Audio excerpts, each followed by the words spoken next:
Assalamualaikum warahmatullahi wabarakatuh.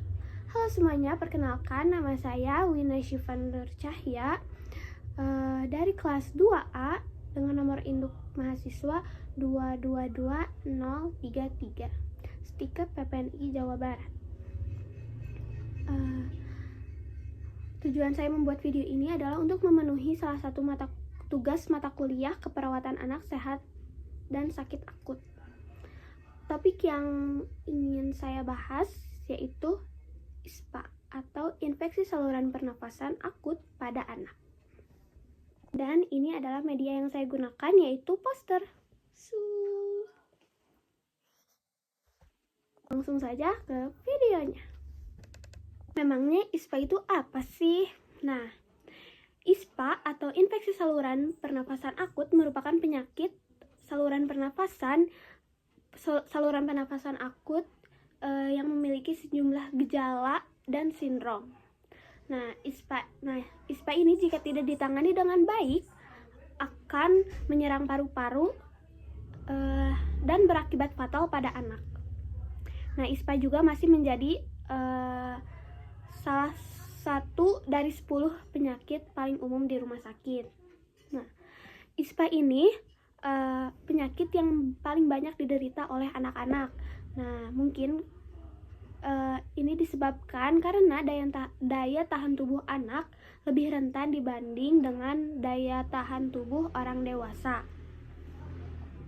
Nah, ISPA ini disebabkan oleh adanya virus atau bakteri pada saluran pernafasan. Virusnya itu ada rhinovirus. Nah, ini virusnya bisa menyebabkan flu. Terus ada pneumococcus, ini menyebabkan pneumonia dan meningitis. Ada adenovirus, virus influenza, dan virus corona. Nah, sementara bakteri yang menyebabkan ISPA ada Streptococcus, Haemophilus, Staphylococcus aureus, dan lain-lain. Nah, ISPA itu merupakan penyakit yang menular. Nah, dapat terjadi melalui kontak dengan percikan air liur orang yang terinfeksi. Nah, bisa lewat penyebaran udara dan ataupun sentuhan yang dengan benda yang terkontaminasi virus atau bakteri penyebab ISPA. Nah, gejalanya apa sih? Nah, gejala ISPA ini biasanya muncul dengan cepat dari hitungan jam hingga hari menurut WHO 2007. Nah, beberapa jam setelah terinfeksi oleh virus atau bakteri, tubuh meresponnya dengan meningkatkan produksi lendir di saluran nafas anak. Nah, jika ada penumpukan anak, biasanya akan terasa getaran yang berbeda pada dinding dada depan anak dan punggung anak. Nah, ada juga gejala lainnya seperti hidung tersumbat, pilek, batuk, sesak nafas, mengi, radang tenggorokan, demam ringan, nyeri kepala, dan merasa lelah. Nah, bila anak tidak mau minum, matanya cekung, dan warna kulitnya udah kebiruan karena kurang oksigen, maka orang tua harus segera dibawa ke dokter ya anaknya. Nah, pencegahannya itu yang pertama, berjemur di pagi hari. Nah, berjemur di pagi hari itu manfaatnya untuk meningkatkan dan memperkuat sistem imun tubuh, dikarenakan sinar matahari dapat menyebabkan tubuh kita dapat memproduksi lebih banyak sel darah putih, terutama limfosit, untuk membantu mencegah terjadinya terinfeksi dari penyakit yang disebabkan oleh virus, bakteri, atau jamur. Nah, berjemurnya boleh dilakukan antara dari jam 8 sampai jam 10 pagi saat matahari sedang bersinar atau sedang naik ya. Nah, berjemurnya nggak usah lama-lama, sekitar 15 menit. Boleh memakai pakaian tipis agar anak tidak menyebabkan iritasi. Nah, biasanya kalau anak-anak tuh cenderung bosen. Nah, jadi orang tua bisa biarkan anak berjemur sambil bermain atau membaca buku atau bergambar supaya anak tidak bosan.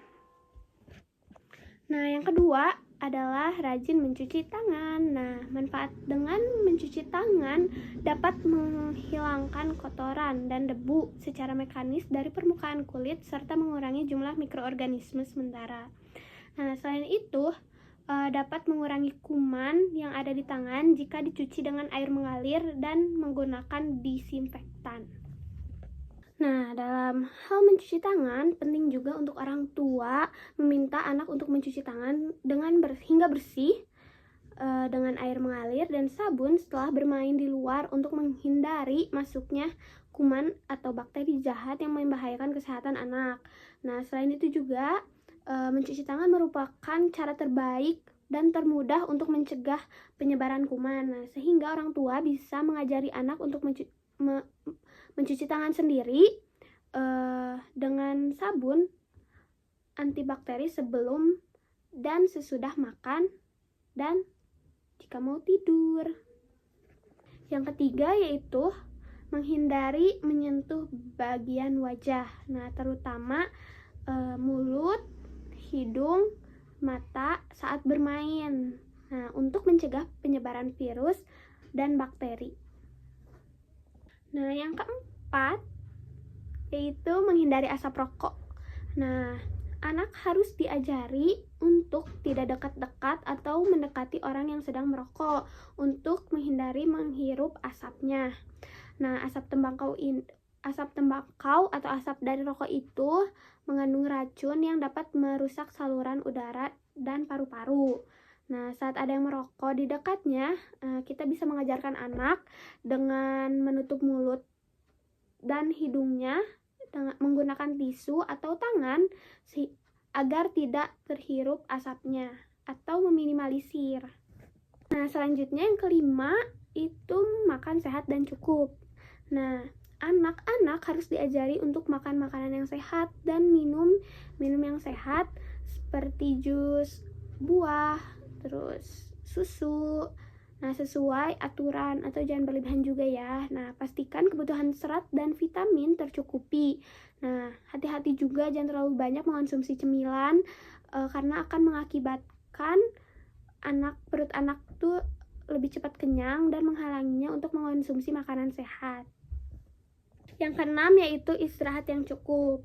Nah, anak-anak biasanya membutuhkan tidur di siang hari dan pada malam hari anak-anak juga harus memerlukan tidur yang nyenyak. Biasanya orang tua menidurkan anak atau memberikan anak supaya tidur itu jam 9.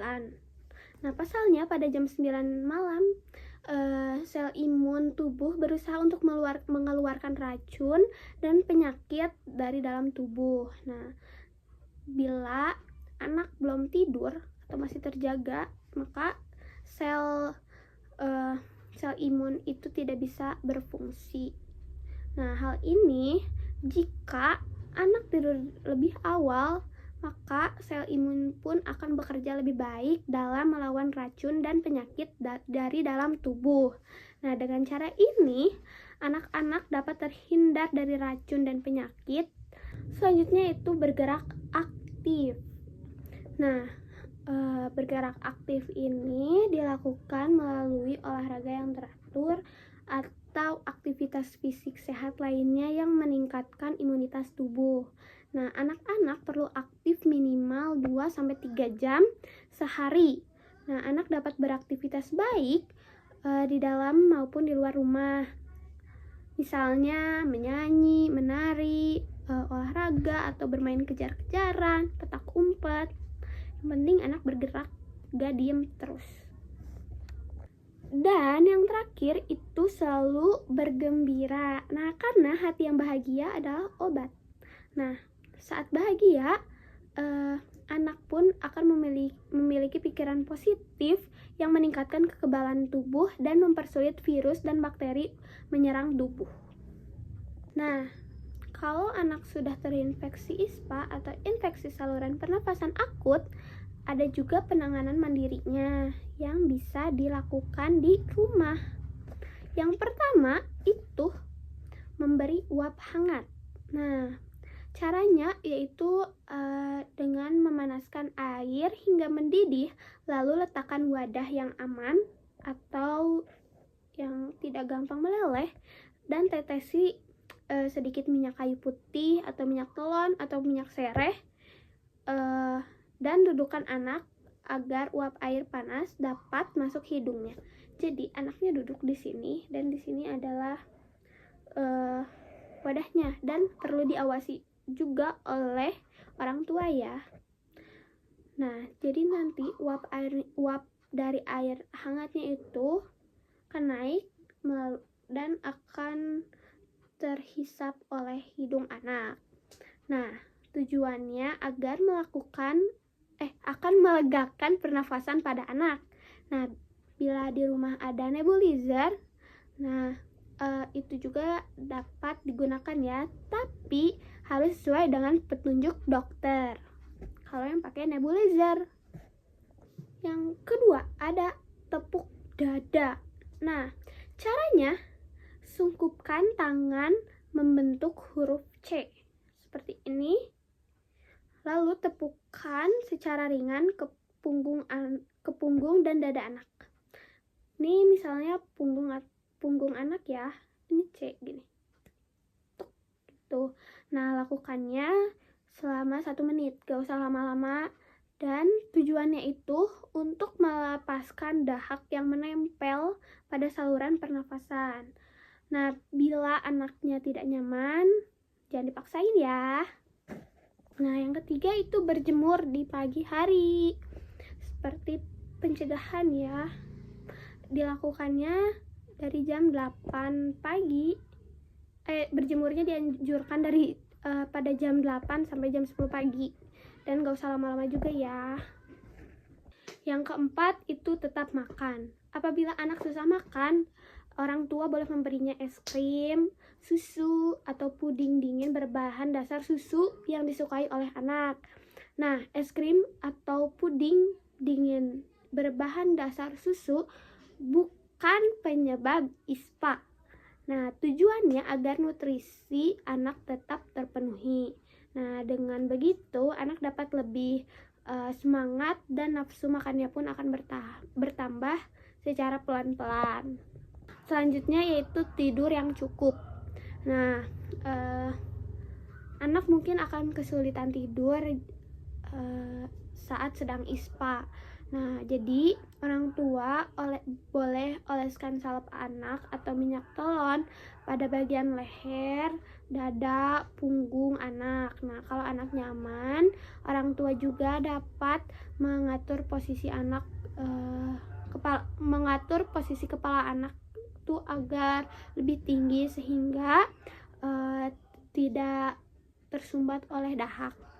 Yang keenam itu jangan menularkan. Nah, jika anak sudah terinfeksi, sudah terkena ISPA, maka orang tua pun harus mengajarkan anak untuk tidak menularkannya kepada orang lain.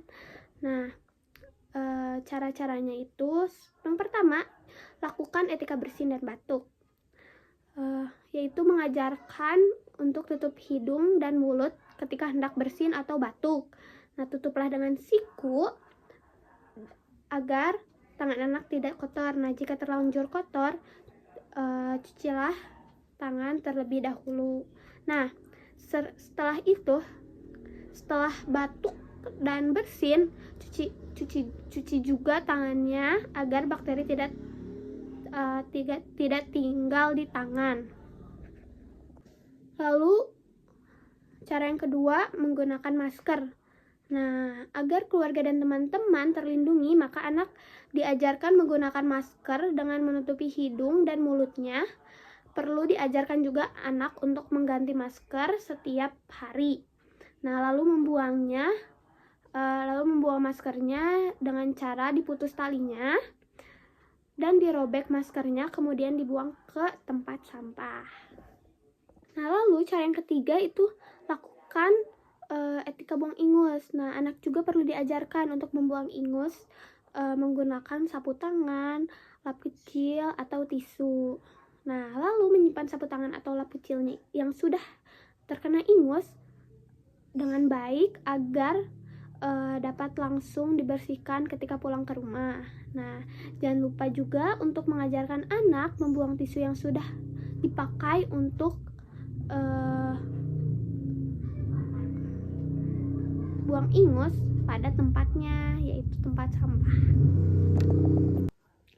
Walaupun sederhana, nyatanya penanganan mandiri pada ISPA lupa dilakukan oleh orang tua, dan banyak juga yang belum mengetahui trik-trik pencegahannya. Nah, bila teman-teman di sini atau anak-anak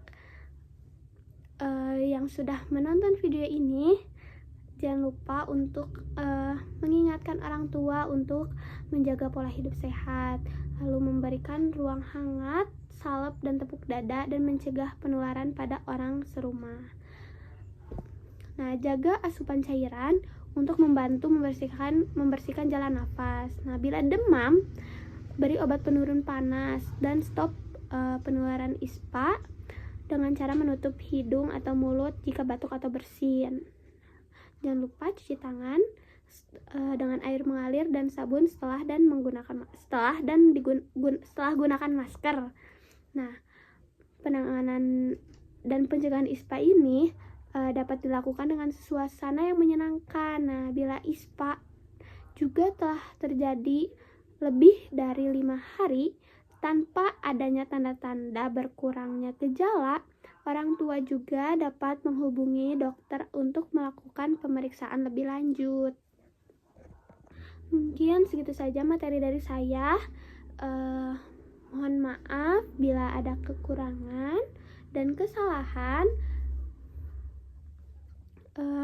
Semoga materi yang saya sampaikan bisa bermanfaat bagi teman-teman, terutama orang tua. Lalu bila ada teman-teman yang ingin bertanya, boleh pertanyaannya di chat di kolom komentar. Dan mungkin cukup sekian. Wassalamualaikum warahmatullahi wabarakatuh. Bye-bye. Wina pamit undur diri.